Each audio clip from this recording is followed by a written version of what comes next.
Welcome back, sewists. Today, instead of a regular tutorial, we're going to just talk about Grainline. Let me start by apologizing for my voice. I traveled this week, I picked up a bug, and I am now getting over a cold. It's been 10 days since I filmed a video, and it's partly because I was out of town, and when I got back, I was sick. Let me start by saying I do have a mini video on Grainline. I have my notes down here, so if you see me looking down, that's why. I have a mini video on Grainline. I'll put a little picture up here of what it looks like if you want to go look at it. I have a whole series, a small series on called Sewing Shorts Notebook, something like that, and it's part of the notebook series, and it's something I used to do when I taught in the classroom. We would make our own notebook, and so I have a little thing on that. If you're interested, you can go check it out. I think it's like 5 minutes, but today we are going to do much more than that quick 5-minute video. So let's start by going back to where fabric comes from. And normally when we talk about Grainline, we're talking about a woven fabric on a loom. So I'm going to put a picture of a loom up here for you. A loom has two kinds of threads on it, or two kinds of yarns. One is the warp and one is the weft or woof. Woof is the older term. The warp is the long thread that goes for the entire length of the fabric. So if they're going to be making a 25-yard piece of fabric, it has long threads, 25 yards, that are wound around drums, and it rolls it. The weft or the woof are the threads that go across those long threads to make the design. So often the warp threads are a very plain, simple thread, and the woof or weft threads are the more decorative, colorful threads. Not always. Sometimes they're two different. If you see an iridescent fabric, the warp and the weft are two different colors, and it gives you that iridescence. That's all it is. It's usually a plain weave with two different colors of yarns to make your fabric. So that's how fabric is made. Let me show you some close-ups of some fabric real quick. So when fabric is made, there's a couple things that you'll notice. One is selvage edge, which is super important. The selvage edge, it's our lengthwise grain. That's what we will measure selvage edge, is lengthwise. And when you look at the selvage, you can see that it's tighter woven, and a lot of times you'll even see little holes. And that's where it was attached as it rolled through the drum when it was being made.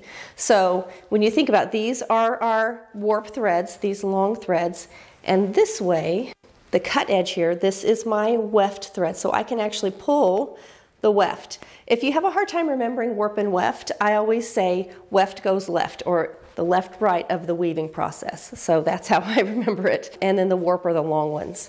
This fabric is a plain weave, so it's just an over-under. There's no special weaving technique. And then the design, the pattern on it, has been printed on. So you can see from the back it looks completely different. The color doesn't completely come through. Sometimes you'll see almost like a stripe where the ink came through better than it did in other places.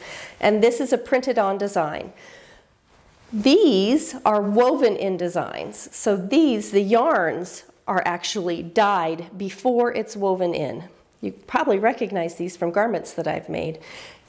So this has blue and white yarns making up this design. This is also not a plain weave because you can see it has some interesting design here. That is in the weaving process. The same with this one. You can see that the yarns, if I pull this, see there's a black yarn in there. That black yarn is part of the weaving process. It actually has a few black yarns in the warp and a few black yarns in the weft to create this design. And you can see there's floating threads where it's mostly a plain weave, but in these few areas the weave changes. So why does it matter if the fabric is printed on or woven in?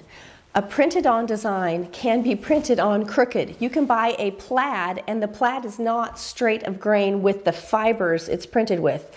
When we're looking at Grainline, we're looking at the actual fibers, the actual threads of the garment or of the fabric, not the design. So this one, you can see it's woven in. This thread is grain. So when I am adjusting my Grainline according to the design, if it is printed on crooked, it doesn't matter what I do, I'm going to have issues. If it's woven in, I can stay on grain and not worry about it being printed crooked. So you have to look at your design. If you buy a printed on plaid, you may have issues trying to get everything to line up and keep it on grain. Another fabric that you can look at, like if you're looking at beautiful design fabrics, some of them that have intricate designs. So instead of a plain weave, which this is, a gingham check is usually a plain weave, a herringbone or maybe a mat lissé or a brocade are intricate designs in the way that they're woven. They'll have floating stitches, they'll have multicolored yarns, they will actually pucker. So when we're cutting something out on grain, it usually is referring to either the lengthwise grain, which is our warp thread or our selvage line, or it's crosswise grain, which is our weft thread or across the garment. That's what we're lining up with, and we're looking at the actual threads. You can actually fabric like this, and if you've gone to a really nice fabric store, sometimes they'll pull a thread. Some fabrics you can pull a thread. You'll pull it. The more intricately designed the weave is, the harder it is to pull a thread, but you can pull a thread and it'll go straight across, and you can get a perfect cut edge to help keep you on grain. There are plaids, I'm going to put a picture up here for you, that are woven on grain, but the design looks like it's on bias. So when you buy the fabric, it looks like you're buying a bias piece of fabric, but it's actually the way they have layered the yarns to create this bias look, but it's completely on grain. So you need to pay attention to that. So here is an on grain or plaid that's completely on grain, and then here is one where it's woven to look like it's bias, but it's not. And you need, so when you're cutting it out, even though the design's going to look bias in your garment, it's going to be completely straight of grain. If you cut this one that looks bias on the bias, it's going to make it look straight of grain. It's going to totally play with the eye. A quick note about knit. Knits are not two threads woven across each other. Knit is one thread that goes through little loops and loops through. So you've probably seen the cartoons where they snag their sweater, and as they run, the sweater goes, that actually can happen with knit or crochet. Because of that, the grain line's a little different, but it still will have a lengthwise grain and a crosswise grain. There will still be a selvage, that will be your lengthwise grain. The thing that is perpendicular to that will be your crosswise grain. There is a bias which will give you even more stretch. So as far as grain line goes, it's treated the same way, but the fabric is constructed differently. Let's throw in a little thing about nap real quick.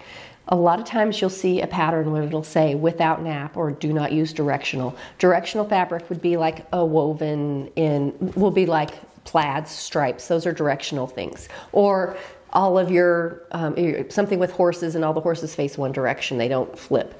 That's directional. Nap is actually where there are cut fibers that stand up like corduroy or velvet. Satin can also sometimes have a nap, and if you look at it one direction it looks dark, you look at it the other direction it looks light. So that if you flip your pattern pieces, your garment looks completely different, and it can be part of the design, but can also look like you made a mistake if you don't cut with the nap. So if you're cutting with velvet, you want to make sure that you always cut all of your pattern pieces going the same direction. You don't want to flip top to bottom, or you will have one side looking light or shaded or funky. It won't look right at all. The color can look completely different. So why is grain line so important? Why is it on every single pattern you buy? And it has to do with a lot of things. It has to do with stability, with drape, with fit, with the design of the fabric that you are considering, or the design of the garment. Have you ever bought a pair of jeans and the leg just twisted, and no matter what you did, the leg just seemed to creep sideways and it was uncomfortable to wear?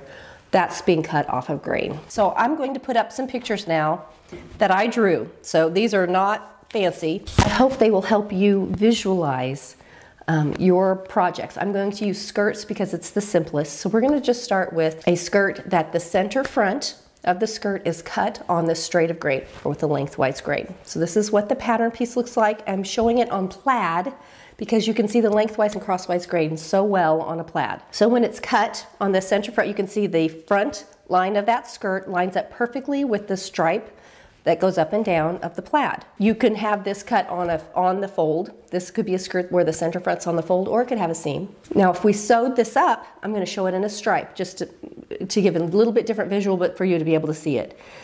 when we sew this up, this is how it looks on the body. So you can see how the center of the garment, all the stripes go up and down nice and straight, but look as we go towards the side seams, see how they start to have the little angle? They start to make little V's. That's why we have to buy more fabric and plan ahead to match up the seams wherever that's going to be, or it's going to look funky. This time we're going to make the side seam straight and the center front will be off grain. So this is how it looks in the plaid. So our side seam is on the straight of grain. Our center front is not, so we cannot cut, most likely, our center front on the fold now. We will have to have a seam there. And this is how it looks when it's sewn up.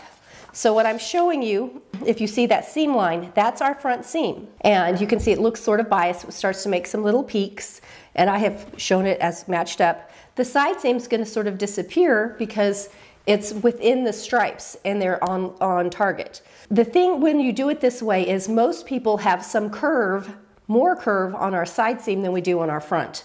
And so it's going to lay a little differently. The front will give you more curve and the sides will be kind of straight. It's just maybe not lay as naturally for the body, but it certainly can be done this way and it can be part of the design. Okay, so now let's look at if the straight of grain is down the center panel of the skirt, so it's not with either seam line. This happens a lot in paneled or gored skirts. So if you think you have a 4-panel skirt, a 6-panel skirt, or 6-gore skirt, this is often where they will put the grain line. And what this does is it leaves all the seam lines slightly off grain and it makes just the very middle of the panel nice and straight. It works great for this because it can give you lots of fullness, it can give you flutteriness, it changes how the garment hangs and it can drape really well. The thing that's difficult about it is if you're sewing this in a patterned fabric like a plaid or a stripe, you have to match every seam up. You need a lot more fabric to get all of those seams that are slightly off to line up and match.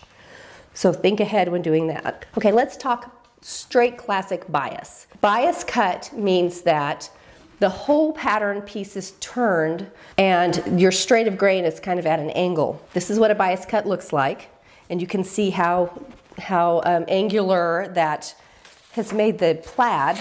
Now let's look at it in a stripe, and you can see that on every seam line the angle of the stripe changes. So it's going down and it comes back up, and that has to do with the bias. So you have to think ahead and plan to match all of those seams up when cutting with bias. You need more fabric as a rule if you're going to be matching a pattern. So when can you fudge your grain line? If the thing you're cutting is lined, let's say you have a yoke, you can cut one yoke, the underneath one on grain, and the one that's on the outside on the bias. And what you get, then I'm going to put a picture up here because I just did that in one of my projects. And what you get is a really neat design. It looks really cool, but you have the stability from behind of the on grain. If you did all of them on the bias pulls and stretches, and you could have some misshaping happening in where the whole garment is suspended from. So cuffs and yokes, anything that's interfaced or faced to your front facings, collars, anything you have 2 of them, one in a top and a bottom, one can be on grain, one can be off grain, it won't matter. So I'm going to put up a picture here. Do not own this picture. I'm just going to say I found this online to perfectly illustrate what I'm saying though.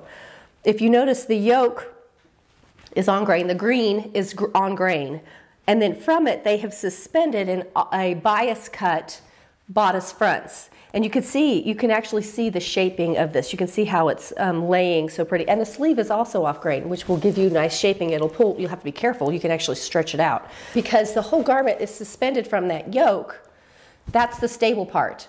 So the thing that hangs from it does not have to be as stable because the stability is up here at the yoke. How does having something off grain affect your project? The number one way is it won't hang properly. If you have a skirt, and the skirt always tucks out, like one side just dips out and the other side kind of dips in, that's a grain line issue. It can twist on the body. Your neckline can pull or hang crooked. You will get uneven stretch if it's hanging on the hanger. Sometimes one side will grow because of the grain. That happens with bias too. You should never hang bias. You should always fold it. How do you know if you want to use bias instead of being on the straight of grain? You need bias for a fitted woven garment with few seams. So if you see a beautiful gown that just somehow looks like liquid, It's usually bias cut. It's also used for tailoring. It's under collars. It can be under inside shaping pieces, lots of things, a two-piece sleeve, things like that. It will help shape to the body. So it's vital. Shaping happens with bias. If you watch a tailor and they're stretching and they're pulling and they're pressing and that's all in the bias, and it looks amazing. Let's just talk real quick about Vionnet. She is a fashion designer. She did a lot of Hollywood glam, think 1930s gowns. I'm going to put a picture up here of Jean Harlow. I love Myrna Loy. If you ever watch the old Thin Man movies, she's hilarious, but also elegant. All of these gowns are bias cut, and Vionnet was known as the queen of bias. She dressed Hollywood from the 20s, and she passed away in the 70s. She dressed and worked in bias forever. I went down quite a Vionnet rabbit hole while researching this video, and I bought a pattern book from Japan where they've drafted out a bunch of her things. So expect to see me drafting some Vionnet at some point. I'm super excited about it. But if you look at these garments, you can see, you don't see a lot of seams, but you can see it shapes beautifully. It kind of puddles and pools. It's used a lot in bridal wear. This is what bias is so great for. You see it a lot in satin. The one negative, there's a couple. One is it stretches like crazy, so you don't want to just leave it hanging or your hems will be super uneven. The other thing is it shows every lump and bump in the body. Okay, I'm going to put a picture up here of a striped bias dress to show you how you can use the woven in design of the pattern or the printed on design along with the Grainline to get some very interesting details in your garment. Now, if you're interested in trying out a bias project, I have quite a few that I've already done. I'm going to put the title cards up here for you. They'll be linked down below. This one is the quick sew. It's just a basic little cami, very fast and easy, hangs very beautifully. Here is the classic handkerchief or scarf project. I made a dress and a sort of like a swimsuit cover up or top. These are both bias cut, very easy. This beautiful Vogue slip is bias cut. It hangs so nice. This is such a lovely one. And then this Vogue is part straight of grain and part bias. Very interesting. I did cut it out of a sort of plaid, but it was a very uneven plaid, so I didn't worry about matching it up, which is the way to go. And so these are all projects that have some bias in them. Another one that you might have done or have tried before is something that has like a cowl in it. The cowl is often bias in how it ends up getting cut. I've made a couple because usually bias cut projects have only a few seams, unless you're Vionnet, because she was into playing with this and she would have multi-panels all in bias with little strips and a lot going on, which is interesting to me. I think it's really fun to see how she played with it. I'm just going to show you really quickly. A lot of times when I cut a skirt for myself and the center front is on the straight of grain. All right, I want to show you one of the easiest alterations that I make when cutting out, because I often need something for full hip. I have a full hip and the pattern will be all right, but I want to make sure I have just a little bit more fullness. So I'm going to show you on this piece of green. So let's say I'm going to be cutting my skirt on grain, and I'm looking at this and I'm thinking, gosh, if I just had a little bit more out here.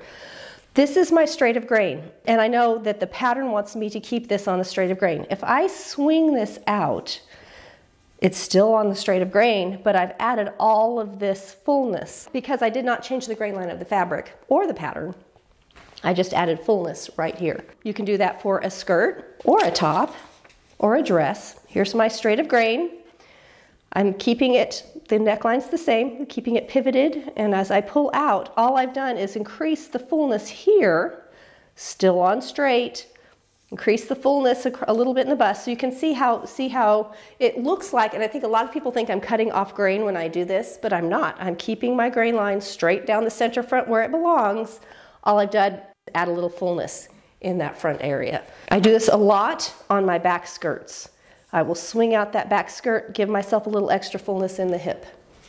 And it just helps. Now, if it's a pencil skirt, it's going to look awkward. But if you have a full skirt already, it just gives you a little bit extra for room for sitting down, which is what I need. So that is a super easy, fast little alteration that you can do right at the thing that does not change your grain line, but will give you a little extra fullness. Anyway, I hope this helps you a little bit when working with your next project, considering the fabrics, the design of the fabric, the pattern that's printed or woven in as you work on your next project. Fit check, if you want one of these cute shirts, I will put a little tag here, or you can go down below. I have a merch shelf that has lots of fun little sewing t-shirts in it. Or if you want to make this is a folkwear pattern that I made a while back. It will also be linked in the iCard or down below. Thanks for hanging out with me today. I hope this helped you a little bit with Grainline and will help you in your next project. See you next week for another fun video.